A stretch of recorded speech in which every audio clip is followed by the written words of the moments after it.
धर्माच्या नावावर एखादा तुमची फसवणूक करतो, लैंगिक शोषण करतो, हा बघा ऋषिकेश वैद्य नावाचा हलकट माणूस मुलींना प्रेमाच्या जाळ्यात अडकवतो, नंतर ब्लॅकमेल करतो, लॉजवर घेऊन जातो आणि वाईट कृत्य करतो. याला लाज वाटली पाहिजे. खरं तर आपण काम काय करतो आणि कसल्या कचाट्यात अडकतो.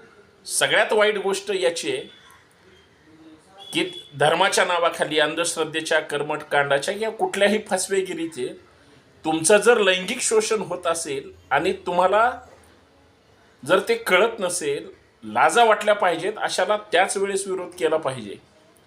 यांची परत हिंमत झाली नाही पाहिजे. आणि सगळ्यात महत्त्वाचं, धर्माचं गारुड एवढं तुमच्या मानगुटीवर आहे, मोठे नेते येतात म्हणून सगळे तिकडं पळतात.